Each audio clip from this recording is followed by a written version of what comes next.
तर CSTM स्थानक असेल किंवा आझाद मैदानाच्या बाहेर अनेक रस्त्यावरती कबड्डी खेळत असेल किंवा इतर खेळ खेळताना फोटो त्याचं जे आहे ते कात्रणं आलेली होती आणि त्याची सुद्धा दखल मोठ्या प्रमाणावरती हायकोर्टाने घेतलेली आपल्याला पाहायला मिळते। त्यामुळे एकूणच बाहेर ज्या ज्या घडामोडी घडलेल्या आहेत त्याची दखल जी आहे ती हायकोर्टाने घेतलेली आहे।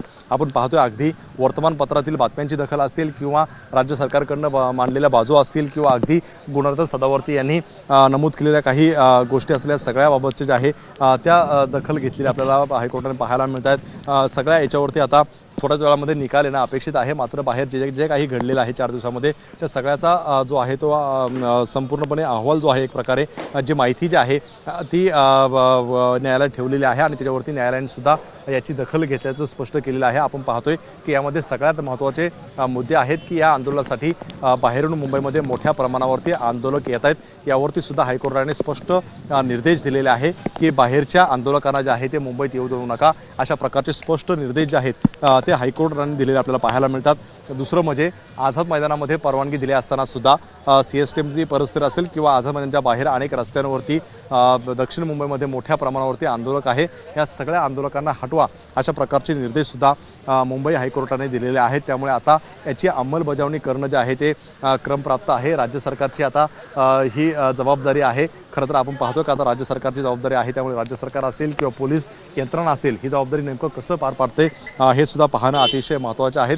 वारंवार आपण पाहतोय की कोर्टाने निर्देश द्यावा अशा प्रकारची भूमिका जी आहे ते राज्य सरकारकडनं जे आहे ती मागणी केली जात होती आणि त्यावरती काही महत्त्वाचे निर्देश जे आहेत ते दिले गेलेले आहेत। त्यामुळे साहजिकच आहे की आता या निर्देशानंतर राज्य सरकार नेमकी काय भूमिका घेणार आहे हे पाहणं सुद्धा महत्त्वाचं आहे। एकीकडे आपण पाहतोय की 2 दिवस फक्त जे आहे ते मनोज जरांगे पाटील यांच्या आंदोलनाला परवानगी दिलेली होती आणि त्यानंतर जी आहे ती परवानगी नाही असं थेट न्यायालयात सांगण्यात आलेलं आहे।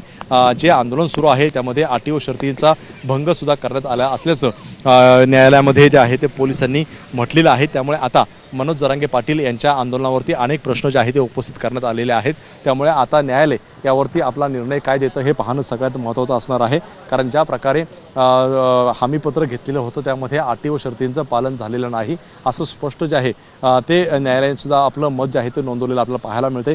त्यामुळं याच्यावरती आता काय निर्णय येतोय हे पाहणं अतिशय महत्त्वाचं राहणार असेल। त्यामध्ये आपण पाहतोय का राज्य सरकारच्या वतीने अनेक बाजू मांडल्या गेलेल्या होत्या, त्याचप्रमाणे पोलिसांकडनं सुद्धा अनेक बाजू जे आहे ते मांडलेल्या आहेत।